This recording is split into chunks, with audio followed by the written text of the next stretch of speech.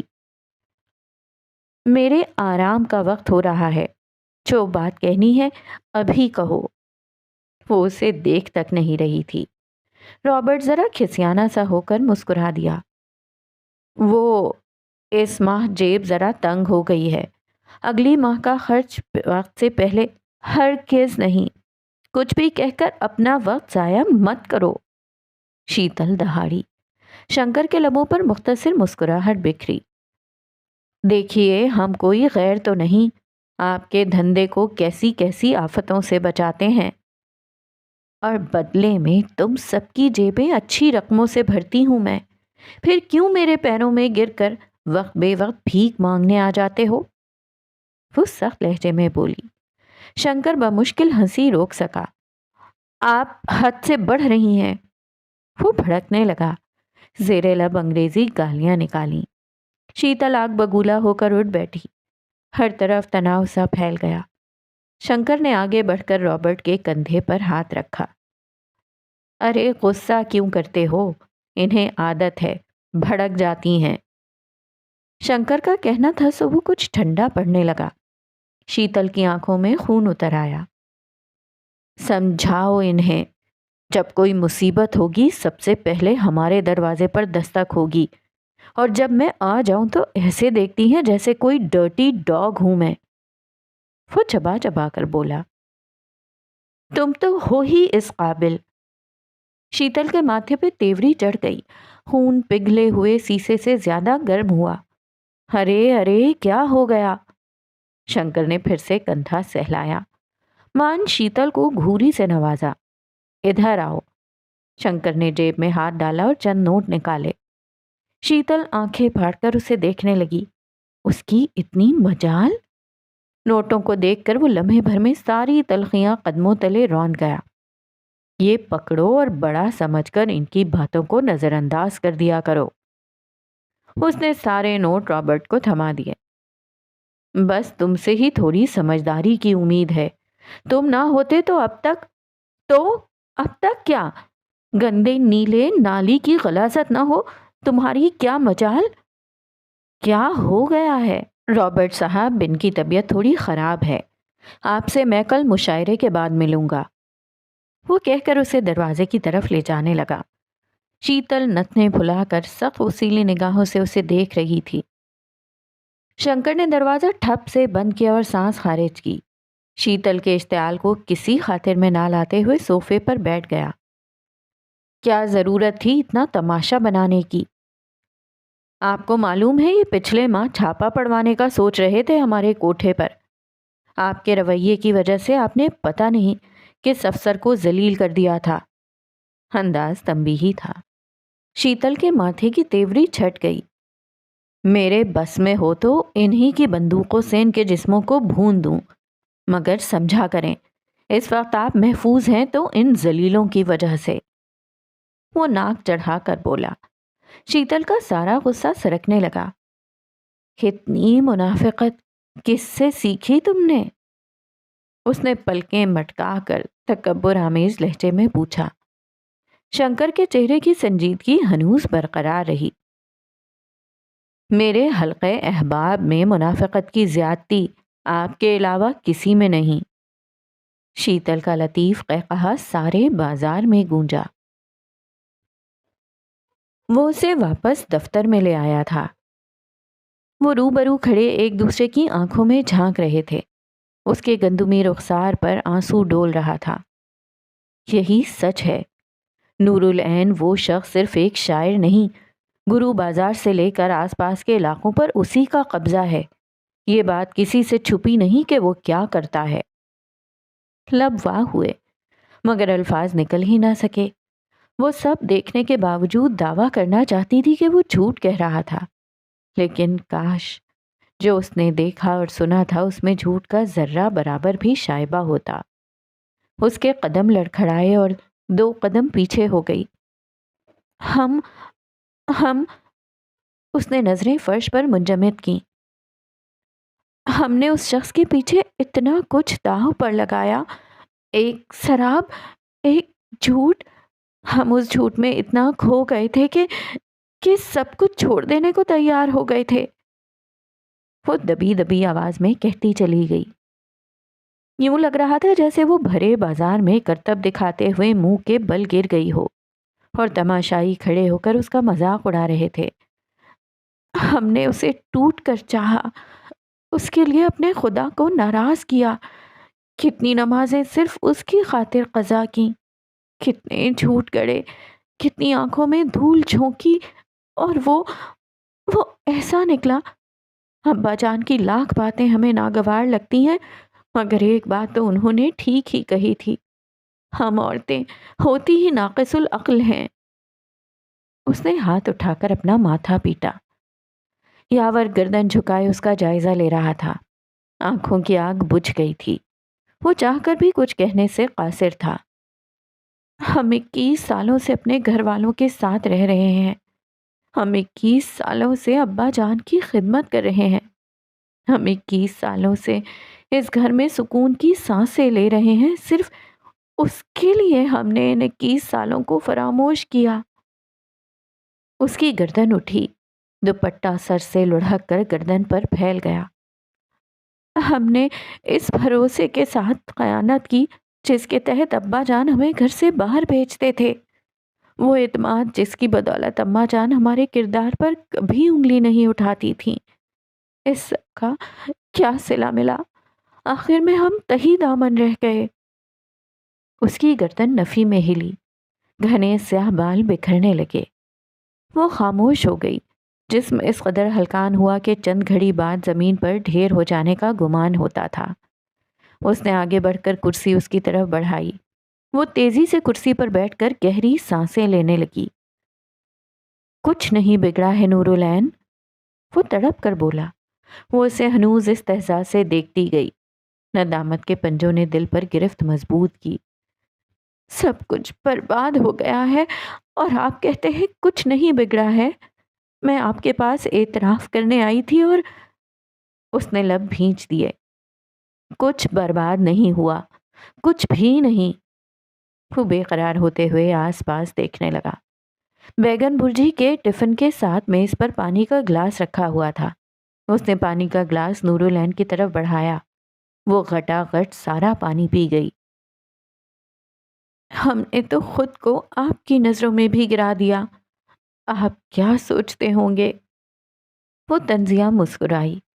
وہ اس کے ہاتھ سے گلاس لیتے ہوئے اس کے سامنے گھٹنوں کے بل بیٹھا۔ اسے اجڑے اجڑے حال میں دیکھنا گراں گزرتا تھا، اس کے باوجود وہ نرمی سے مسکراتے ہوئے اسے دیکھتا گیا۔ یہی کہ آپ سے بس ایک گناہ ہوا، اس سے زیادہ کچھ نہیں۔ شہد رنگ آنکھیں متحیر ہوئیں۔ یہ جواب اس نے زندگی میں شاید پہلی مرتبہ سنا تھا۔ بس ایک گناہ، گناہ کے لیے بس ایک کون استعمال کرتا ہے؟ وہ خلفشار میں پڑ گئی۔ ہم نے رب کو ناراض کیا ہے۔ کیا آپ کو کسی نے بتایا نہیں کہ وہ معاف کرنے پر ناراضگیاں بھلا دیتا ہے؟ وہ پھر سے لاجواب ہو گئی۔ وہ شخص ہر سوال کا اتنا الگ تھلگ جواب کیوں دیتا تھا؟ اور اس بھروسے کا کیا جو ہم نے توڑا؟ وہ ٹھنڈی پڑی۔ غلطی سدھار کر اس بھروسے کا مان رکھ لیں، یہ اتنا آسان ہے نور العین۔ وہ کھڑا ہوا۔ نور العین نے گردن اٹھائی۔ وہ پیچھے سے کرسی لے آیا اور اس کے سامنے بیٹھا۔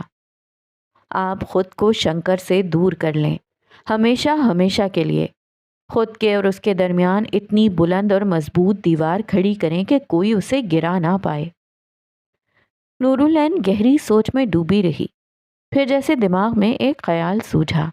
اس نے شہد آنکھوں میں کسی خدشے کے سنگ یاور کو دیکھا۔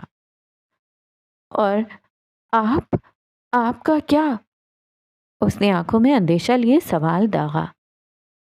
میں آپ کے راز کی حفاظت کروں گا، میرے ہمزاد تک کو اس کی خبر نہ ہوگی۔ کیا اس سب کے بعد بھی آپ ہمیں قبول کرنے کو تیار ہیں؟ لہجے میں لڑکھڑاہٹ تھی۔ یاور کے چہرے پر زخم رسیدہ سا تاثر ابھرا۔ آپ کو کبھی رد کیا ہی نہیں، اس وقت بھی نہیں جب آپ نے اپنے اعتراف سے مجھے وقت سے پہلے سنساری کی تکلیف سے روشناس کروایا۔ اس کا لہجہ اس طرح چبھا جیسے خاردار پتھر کسی نے روح پر دے مارا ہو۔ کیا آپ کو مستقبل میں یہ جان کر تکلیف نہیں ہوگی کہ آپ کی بیوی کسی اور کو چاہتی رہی ہے؟ یوں لگ رہا تھا جیسے اس گھنٹے بھر کی ملاقات میں وہ ننگے پیر میلوں فاصلہ طے کر آیا ہو، اور اب جان نکل رہی ہو، حلق سوکھ رہا ہو، جسم درد کر رہا ہو، اور آگے بڑھنے کی ہمت وفات پا گئی ہو۔ کیا اس عورت کو اس پر ذرا ترس نہیں آتا تھا؟ معلوم نہیں، لیکن اگر آپ پر حرف آتا تو وہ تکلیف شاید میں سہ نہ پاتا۔ وہ اٹھ گیا۔ اس ملاقات کو طول دینے کی سکت باقی نہ رہی تھی۔ آئیے آپ کو بگھی تک چھوڑ آتا ہوں۔ نورالعین ندامت کے آنسو پیتے ہوئے اٹھ کھڑی ہوئی۔ وہ دونوں کمرے سے جا چکے تھے۔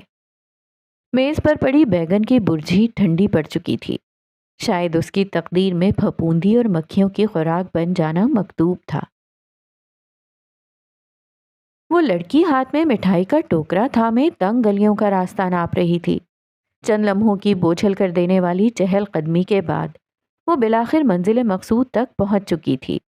وہ سرخ اینٹوں سے تعمیر شدہ قدرے پرانی 2 منزلہ عمارت تھی، جس کی بناوٹ اور جگہ جگہ سے ٹوٹتی ہوئی دیواروں سے اندازہ ہوتا تھا کہ اس کی مرمت کو سالوں سے نظر انداز کیا جا رہا تھا۔ اس نے لکڑی کا خستہ حال دروازہ نہایت محتاط ہو کر بجایا کہ کہیں وہ بھی چھونے پر ٹوٹ کر بکھر ہی نہ جائے۔ چند گھڑی کے کوفت آلود انتظار کے بعد دروازہ کھلا۔ جمال دروازے کی چوکھٹ پر کھڑا لمحے کے لیے تھما، پھر نظر اس کی 3 انگلیوں پر پڑی جو پٹی میں بندھی ہوئی تھیں اور فی الوقت مٹھائی کے ٹوکرے کو مضبوطی سے پکڑے ہوئے تھیں۔ ہاتھ بہتر ہوا آپ کا؟ اس نے چھوٹتے ہی سوال کیا۔ وہ آنکھیں چھوٹی کیے قدرے تفتیشی نظروں سے اسے گھورتی گئی۔ ایک چھالے نے ہمارا کیا ہی بگاڑ لینا تھا؟ وہ گردن اکڑا کر بولی۔ اندر آنے نہیں دیں گے کیا؟ اتنی دھوپ ہے باہر۔ وہ تنک کر بولی۔ جمال کو احساس ہوا کہ وہ اس کا راستہ روک رہا تھا، سو راستے سے ہٹ گیا۔ یاسمین اندر چل پڑی۔ صحن کے چھپرے کے نیچے پلنگ پر بیٹھ کر کچھ دیر خود کو ٹھنڈا کیا۔ اس نے اطراف کا جائزہ لیا۔ جمال کہیں نہ دکھا۔ وہ گردن کا پسینہ پونچھ کر اٹھ کھڑی ہونے لگی تھی کہ اکبارگی وہ رک جانے پر مجبور ہوئی۔ جمال نے پانی سے بھرا ہوا تانبے کا گلاس اس کی طرف بڑھایا۔ ہلکی بھوری آنکھوں نے اسے پانی پینے کی دعوت دی۔ وہ اپنی جگہ پر جامد و ساکت رہی۔ وہ شخص کچھ زیادہ ہی مہربان نہیں ہو رہا تھا؟ اس نے تعجب کے عالم میں غٹا غٹ پانی پی لیا۔ ایک بات بتائیں، آپ سارا دن گھر رہتے ہیں؟ گلاس واپس پکڑاتے دوران دھڑلے سے کہا۔ جمال اس کے سوال سے زیادہ اس کے طنزیہ سے انداز پر چونکا تھا۔ رخسار بھی ہی کہتی ہیں کہ زیادہ دیر گھر میں رہنے والے مرد نامرد ہوتے ہیں۔ وہ ایک شان سے بولی۔ اس کی آنکھیں تحیر سے پھیلیں۔ اس نے تو بنا لحاظ اسے نامرد ہی بول دیا، مگر اسے برا کیوں نہ لگا؟ آپ ہی کی رخسار بھی نے مجھ پر پابندی عائد کی ہے۔ کہتی ہیں گنتی کی چھٹیاں آتی ہیں، وہ بھی سیر سپاٹوں پر لگا دوں؟ اس نے سنبھل کر جواب دیا۔ غلط بھی نہیں کہتی۔ اچھا مجھے بتائیں کہاں ہیں وہ؟ مجھے ملنا ہے ان سے۔ وہ تیزی سے بولی۔ جمال نے گھر کے اندرونی حصے کی طرف اشارہ کیا۔ یاسمین مٹھائی کا ٹوکرا اٹھائے پہلی فرصت میں اندر چلی گئی۔ رخسار بھی آنکھیں بند کیے پلنگ پر بیٹھی تسبیح کے دانے گرا رہی تھیں۔ وہ بھرپور مسکراہٹ کے سنگ اندر داخل ہو تو گئی، مگر وہاں کچھ ایسا تھا کہ اسے تھم جانا پڑا۔ سیاہ آنکھوں میں تکلیف، بے بسی اور دبا دبا اشتعال اٹھا۔ رخسار بی کو کسی کی موجودگی کا احساس ہوا۔ انہوں نے اپنی آنکھیں کھولیں۔ یک بارگی وہ کھل اٹھیں۔ انہوں نے اس مانوس لڑکی کا گرم جوشی سے استقبال کیا اور لب اپنائیت سے پھیلے، لیکن اس لڑکی کو برے مزاج میں دیکھ کر مسکراہٹ سمیٹ لی۔ وہ چھوٹے چھوٹے قدموں کے ساتھ پلنگ تک پہنچی اور ان کے سامنے بیٹھی۔ درمیان میں مٹھائی کا ٹوکرا رہ دھر دیا۔ اماں جان نے کہا تھا کہ آپ کو دے آؤں، آپ کل دعوت میں آئی ہی نہیں۔ وہ بے دلی سے بولی۔ دانستہ انہیں دیکھنے سے گریز کیا۔ طبیعت خراب تھی، 3 لفظی جواب نے جیسے اس کے سر پر کوئی کیل ٹھونک دی۔ سیاہ آنکھیں پرتیش ہوئیں۔ خراب تھی یا کی گئی تھی؟ وہ بآوازیں بلند بولی۔ اس نے ان کا نرم و ملائم ہاتھ اپنے ہاتھ میں لیا۔ ہاتھ پر ترچھا گہرا اور نیلا نشان تھا۔ کرتے کی آستین موڑتے ہوئے بازو آیا کیا، وہاں ضرب کاری کے نشانات تھے۔ نظریں اٹھا کر ان کی سوجن زدہ آنکھوں کو دیکھا۔ دل کی گہرائیوں سے تکلیف بھری ٹیس ابھری۔ رخسار بھی ازلی عاجز و انکساری بھری مسکراہٹ کے ساتھ اسے دیکھتی چلی گئیں۔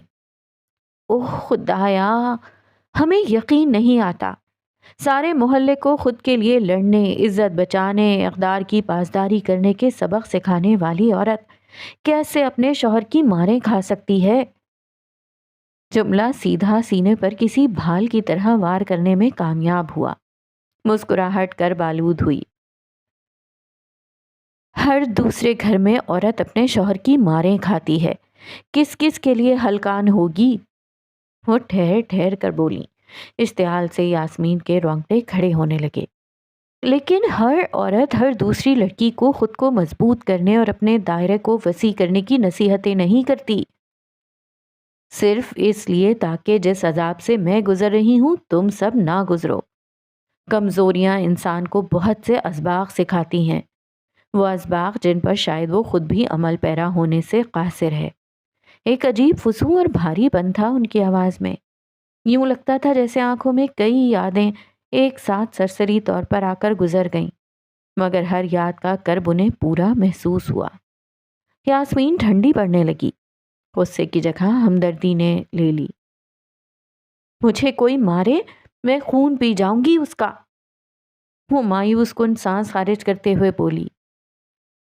سب کو یہی لگتا ہے یاسمین، مگر جب شوہر پہلی مرتبہ اونچی آواز میں صرف کچھ کہتا ہی ہے نا، تب ساری ہمت، ساری توانائی پست ہو جاتی ہے، سب تباہ ہو جاتا ہے، ہمت کے قلعے ڈھہ جاتے ہیں، بااعتمادی کے بلبلے پھٹ جاتے ہیں۔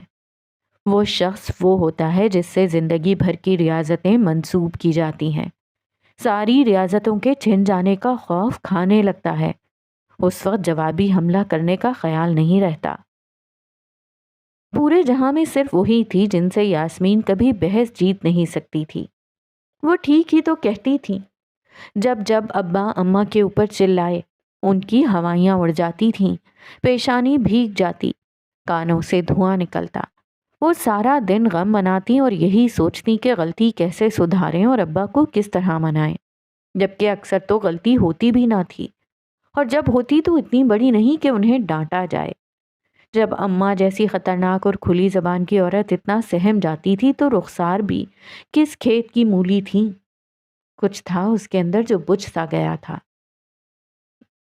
کہ دنیا اتنی بے انصاف، گلی سڑی اور ٹوٹی پھوٹی کیوں ہے؟ جب دنیا بے غیرت انسانوں سے بھر جائے تو وہ ایسی ہی ہو جاتی ہے، رخسار بھی نے سادگی سے کہا۔ یاسمین کے چہرے پر کشمکش بڑھتی چلی گئی۔ سب بے غیرت کیوں بن گئے ہیں؟ کوئی کچھ بھی ٹھیک نہیں کرنا چاہتا، ہر گھر میں عورت پٹتی ہے، کوئی بات نہیں، پٹنے دو۔ وہاں انسان بیچے جاتے ہیں اور گرد و نواح میں سب بیوپار جاری رکھ رہے ہیں، کسی کا خون نہیں کھولتا، کوئی تبدیلی لانے کے بارے میں نہیں سوچتا، کیونکہ تبدیلی لانے کی چاہ مر گئی ہے۔ جب انسان خودی کا شکار ہو جاتا ہے تو وہ ایسا ہی بن جاتا ہے، بے حس۔ وہ برائی کو نظر انداز تب تک کرتا ہے جب تک برائی اس کے قدموں کو نہ چھوئے۔ یاسمین بستر سے اٹھی۔ مگر ہم سب بدلنا چاہتے ہیں۔ قدم کمرے کی کھڑکی کی جانب بڑھائے جس سے چھوٹے سے صحن کا منظر صاف نظر آتا تھا۔ ہم کچھ بدلنا چاہتے ہیں، اپنے اندر، اپنے لوگوں کے اندر۔ اس نے کھڑکی کے پٹ وا کیے، دھوپ نے چہرے پر وار کیا، رنگت سنہری ہو گئی۔ ہم اس ٹوٹے ہوئے نظام کو جوڑنا چاہتے ہیں۔ سیاہ آنکھیں چمکیں، کوئی جذباتی ابال دل پر حاوی ہو رہا تھا۔ ہم عدل قائم کرنا چاہتے ہیں، ہم پھر امید اور ولولہ چھٹ گیا۔ وہ مڑی، رخسار بھی ایک سادہ مسکراہٹ کے سنگ اسے دیکھ رہی تھیں۔ مگر آپ بھی یہ کہیں گی کہ ہم چھوکری ہیں؟ ہم اس بڑی ظالم اور شفاق دنیا میں کیا ہی کر لیں گے؟ جوش ڈھاگ ہوا۔ نہیں، میں ایسا کچھ نہیں کہنے والی تھی۔ یاسمین کو حیرت کا جھٹکا قطر نہ لگا۔ جو باتیں کوئی نہیں کہتا تھا وہ باتیں کہنے کا گن صرف اور صرف رخسار بی میں تھا۔ بلکہ میں تو صرف دعا دینے والی تھی کہ جیسے تمہارے اندر انقلاب لانے کی چاہ ہے، کاش اتنی ہی چاہ ہمارے معاشرے کے مردوں کے دلوں میں ڈل جائے تو آج ہمارا دیس بہتری کے سفر پر گامزن ہو جائے۔ انہوں نے حالات پر افسوس کیا۔ وہ ان کے سامنے بیٹھی۔ پھر یہ کمبخت مرد درمیان میں آ گئے۔ کیا ہم کچھ نہیں کر سکتے؟ وہ انہیں پرامید نظروں سے دیکھنے لگی۔ کیوں نہیں کر سکتی؟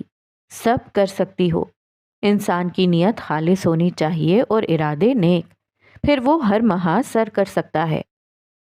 یاسمین مسکرا دی۔ روح تر و تازہ ہو چکی تھی، اور ایسا ہی تو ہوتا تھا۔ رخسار بھی مسلمان محلے کی سب سے دوستانہ خاتون تھیں، ہر گھرانے کی لڑکی۔ چھوٹی عمر سے ہی ان کے پاس بنیادی صلاحیتیں جیسے سلائی، کشیدہ کاری، کھانا پکانا، صفائی ستھرائی اور گھرداری سیکھنے آتی تھی۔ یاسمین اور رخسار بھی کے درمیان دوستوں جیسا بندھن تھا۔ اچھا ایک کام کرو۔ کچھ دیر کی بات چیت کے بعد رخسار بھی بولیں، تم ذرا چھت پر جا کر تار سے کپڑے تو اتار لاؤ۔ انہوں نے تسبیح گود میں دھری۔ سارے کپڑے نہ اتارنا، کچھ صبح ہی لٹکائے تھے اس لیے بھیگے ہوں گے۔ یاسمین حکم بجا لاتے ہوئے چھت پر چلی گئی۔ موسم نے بڑی سہولت سے کلٹی کھا لی تھی۔ سورج بادلوں کے جھنڈ کے پیچھے چھپ بیٹھا تھا۔ ہر طرف تازہ ہوائیں چل پڑیں۔ تار سے لٹکتے ہوئے کپڑے جو فرش کو چھو رہے تھے بس اڑ جانے پر بضد تھے۔ اس نے ایک دوپٹہ کھینچ اتارا اور نمی کا اندازہ لگانے کے لیے اسے جھٹک دیا۔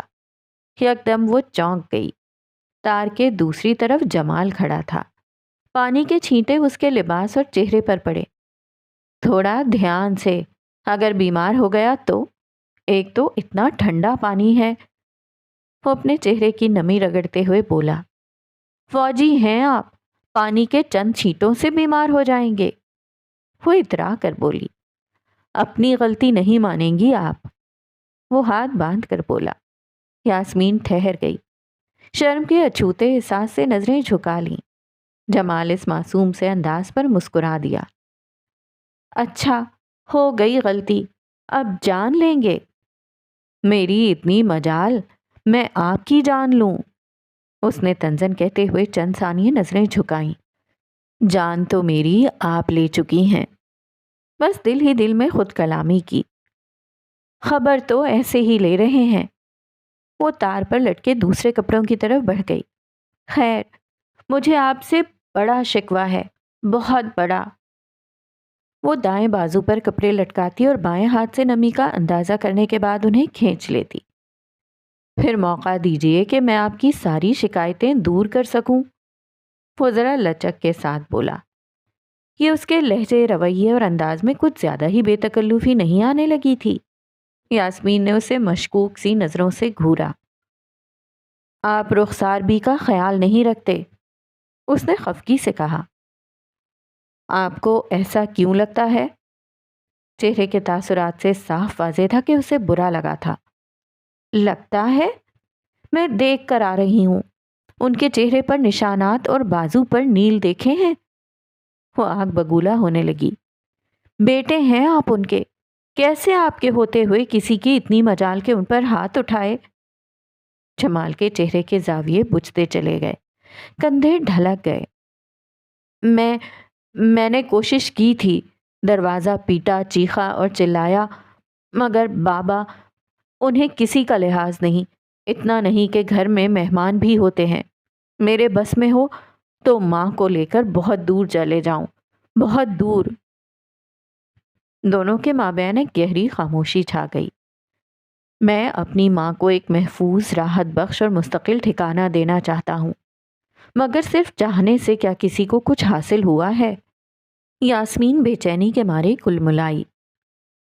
وہ تو کہتی ہیں ہر عورت پٹتی ہے، ہر عورت پٹتی بھی ہے تو کیا ہر عورت کا پٹنا جائز ہے؟ ہر مرد مارتا ہے تو کیا مردوں کا مارنا درست ہے؟ وہ گہری سوچ میں بولی۔ ہرگز نہیں، جمال نے جواب دیا۔ یاسمین گھومی۔ وہ اب تک گردن جھکائے کھڑا تھا، خاموشی اور تھوڑی تھوڑی شرمندگی سے۔ کاش میں واقعی اپنی ماں کے لیے کچھ کر سکتا۔ یاسمین کو انجانے افسوس نے گھیر لیا۔ اس کی آنکھوں میں خلوص، سچائی اور ایمانداری تھی۔ اسے بھلا اتنا بھی سنانے کی کیا ضرورت تھی؟ آپ ایسا کیوں کہہ رہے ہیں؟ مرد جو چاہے وہ کر سکتے ہیں۔ جمال کے لبوں پر اداس مسکراہٹ بکھری۔ یہ آپ سے جس نے بھی کہا ہے اس کا مردوں کے بارے میں مشاہدہ ناقص ہے۔ مردوں کی بہت سی خواہشات اور چاہتیں ادھوری رہ جاتی ہیں۔ پھر بتائیں ایسی کون سی خواہش ہے آپ کی جو اب تک ادھوری ہے؟ اس نے کمر پر ہاتھ باندھے اپنی گہری سیاہ آنکھوں میں سوالات جمع کیے اسے گھورا۔ جمال الدین کے لبوں پر مدھم سی خابیدہ مسکراہٹ آ کر گزر گئی۔ وہ ساکت رہ گیا۔ میں سینے میں جیسے کوئی طوفان اٹھا۔ الفاظ آپس میں الجھنے لگے۔ ایسا بھی کیا چاہتے ہیں آپ؟ سیاہ آنکھوں کا تجسس انتہا کو پہنچا۔ ماتھے پر حیرت کی لکیریں ابھریں۔ میں کسی سے شادی کرنا چاہتا ہوں۔ جمال الدین نے گردن کی پشت پر دایاں ہاتھ جمایا، نظریں تپتے ہوئے فرش پر مرکوز کیے بات مکمل کی۔ یاسمین نے لبوں پر ہاتھ رکھا اور زور سے ہنس دی۔ یک بارگی وہ لاجواب ہوا، ایسے جیسے خوشبو کی لہر چھت میں بکھر گئی ہو۔ اس کے لطیف قہقہوں کو وہ صدیوں تک سن سکتا تھا۔ ہنستے وقت اس کے چہرے پر لکیریں پڑتیں، ماتھا بلالود ہوتا اور آنکھیں مسرتوں سے چمک اٹھتیں۔ اس لمحے جمال الدین کے دل سے آواز نکلی، وہ لڑکی ناقابل بیان حد تک خوبصورت تھی۔ کیا اپنی دلکشی سے خود واقف بھی تھی؟ آپ واقعی پسند کرتے ہیں کسی کو؟ وہ بمشکل ہنسی روک سکی۔ کیوں؟ کیا میں کسی کو پسند نہیں کر سکتا؟ اس نے دفاعی انداز اختیار کیا۔ ہم نے تو سنا تھا کہ فوجیوں کے سینے میں دل نہیں ہوتا۔ اس نے مسکراہٹ سمیٹی اور چہرے کی ازلی سنجیدگی بحال کرنا چاہی، مگر صورتحال کا تقاضا تھا اور جمال الدین کا انکشاف ہی کچھ ایسا تھا کہ وہ ناکام ٹھہری۔ مگر میرا تو دل ہے جی۔ رخسار سرخی مائل ہوئے، آنکھوں نے اس گندمی لڑکی کو بغور دیکھا، اور دل اس ایک شخص کے علاوہ کسی اور کے لیے دھڑکنا جانتا ہی نہیں۔ او خدایا! جمال الدین میں اتنی دلیری اور اظہار کرنے کی بہادری نے آخر کب جنم لیا؟ بھائی واہ! ہمیں اندازہ نہیں تھا کہ آپ شاعرانہ باتیں بھی کر سکتے ہیں۔ پھر کیا اسے معلوم ہے کہ آپ کو اس سے محبت ہے؟ اس کی دلچسپی بڑھتی جا رہی تھی۔ جمال نے گردن جھکا لی۔ دکھ ہی تو اس بات کا ہے کہ اسے کچھ معلوم نہیں، اور ڈر اس بات سے لگتا ہے کہ اسے کبھی علم ہی نہیں ہوگا۔ دل ٹھاٹے مار رہا تھا۔ یہ لڑکی نہ جانے کیسے اس کی دھڑکنوں کا دیا پانچا بکھیر دیا کرتی تھی۔ تو ایک کام کریں، اسے ایک خط لکھ بھیجیں، ایک چھوٹا مگر مختصر خط، جس پر آپ اپنی کیفیت بیان کریں اور اپنے بارے میں اس کی رائے طلب کریں۔ خط سے کیا ہوگا؟ وہ الجھا۔ آپ نہیں جانتے، وہ کسی بڑی عورت کی طرح بولی۔ یاور بھائی بھیجا کرتے تھے نوری کو۔ مجھے ویسے شک ہے وہ پڑھتی نہیں ہوگی، مگر مجھے تو یہ انداز بہت اچھا لگا۔ ایک انوکھا سا رازداری اور اپنائیت کا احساس رقم ہوتا ہے خط میں۔ لکھنے والا وقت لگا کر الفاظ پروتا ہے، وہ کاغذ کو چھوتا ہے، سیاہی میں اس کا لمس محفوظ ہو جاتا ہے۔ وہ خط کو بار بار پڑھتا ہے، یہاں تک کہ وہ خط اس کے دل کی آواز بن جاتا ہے۔ اس خط میں کہیں نہ کہیں اس کا آپ بس جاتا ہے۔ وہ کھوئے کھوئے سے انداز میں اسے بتاتی گئی۔ اگر اس نے انکار کر دیا تو؟ اگر میں اسے پسند نہیں آیا تو؟ آپ کو کوئی پسند کیوں نہیں کرے گا؟ کیا کمی ہے آپ میں؟ وہ پورے یقین سے بولی۔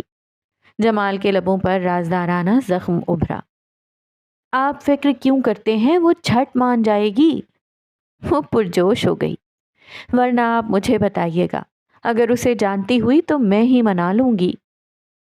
وہ 18 سالہ لڑکی عشق کے میدان کے کسی منجھے ہوئے کھلاڑی کی طرح جمال کو ایسے مشورے دے رہی تھی جیسے وہ اس کا کم عقل شاگرد ہو۔ شکریہ، میں آج ہی اس کی جانب پہلا خط بھیجتا ہوں۔ وہ مڑ کر سیڑھیوں کی جانب جانے لگا۔ یاسمین نے پلٹ کر اسے دیکھا۔ سنیں، اس نے پیچھے سے اسے پکارا۔ وہ پلٹا۔ میری دعا ہے کہ آپ کو آپ کی محبت مل جائے، اس نے پلکیں جھپکا کر آنکھوں میں خلوص کے ساتھ کہا۔ سورج اس لڑکی کی پشت پر غروب ہو رہا تھا۔ وہ کسی قدیم غار میں محفوظ حسین مورتی جیسی لگتی تھی، نازک، مہارت سے تراشی ہوئی، جس کی نوک پلک میں کمال ہی کمال ہو۔ جمال الدین کی سانسیں رک گئیں۔ آمین، وہ سنبھل کر بولا اور سیڑھیوں کی طرف چلا گیا۔ رات گہری تھی، بہت گہری، اتنی گہری اور اتنی تاریک کہ وہ ان اندھیروں میں تا عمر امر ہو جانا چاہتی تھی۔ شمعدان نے کمرے میں اجالا قائم کر رکھا تھا۔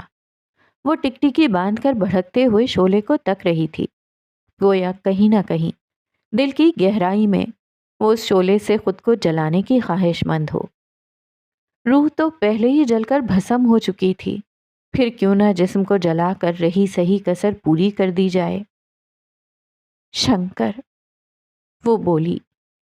یہ نام اس کے لیے یہ صرف نام نہیں تھا، وہ اس کا ماضی تھا جسے وہ پلکوں پر سجائے رکھتی، دل کے خانوں میں محفوظ کیے ہوئے تھی۔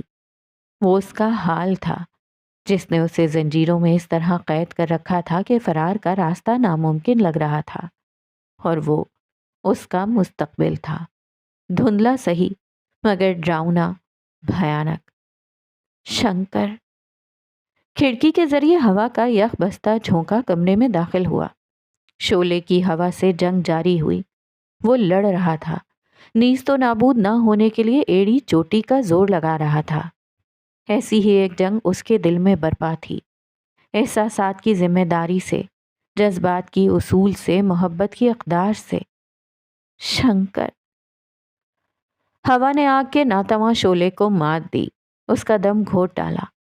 دھوئیں کی دھاروں نے شمع سے پھوٹ کر آگ کی موت کا سندیشہ نور العین مجاہد کو دے دیا، اور اس کے ساتھ اس کے اندر بھی جیسے کچھ مر رہا تھا۔ وہ خواب، وہ خواہشات جنہیں وہ عرصے سے اپنے دل کے بے نام گوشوں میں کسی مقدس اور قیمتی نگینے کی طرح پال رہی تھی۔ شنکر، تمہاری محبت نے ہمیں کھوکھلا کر دیا ہے۔ ایک جذباتی غلبہ آیا اور وہ کسی چٹکتی ہوئی لکڑی کی طرح گر کر فرش پر گھٹنوں کے بل بیٹھی۔ بل کھاتے گھنے بال اس کے شانوں پر پھیلے۔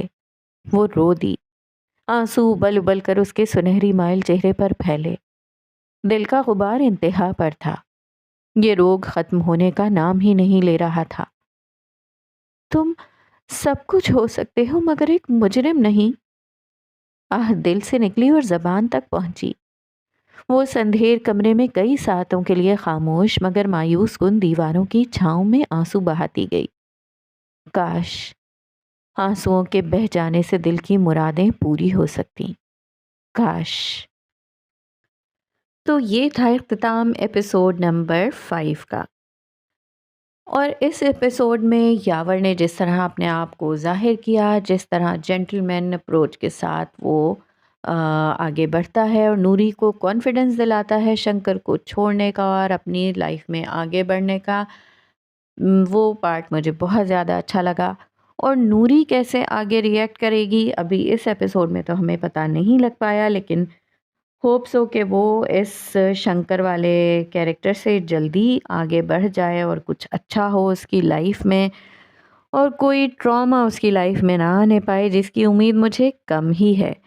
جمال اور یاسمین کی کنورزیشن بڑی مزیدار تھی، اور یاسمین کو جب پتہ چلے گا کہ جمال اسے ہی پسند کرتا ہے، اور مجھے لگتا ہے کہ نیکسٹ ایپیسوڈ میں خط جو ہے وہ یاسمین تک پہنچ جائے گا، جس کا مشورہ یاسمین نے خود ہی دیا ہے۔ تو پھر یاسمین کیسے ری ایکٹ کرے گی؟ تو ان 2 ریئیکشنز کا میں ویٹ کر رہی ہوں. ملتے ہیں نیکسٹ ایپیسوڈ میں اور جانتے ہیں کہ کیا ریئیکشنز ہوئے. اللہ حافظ.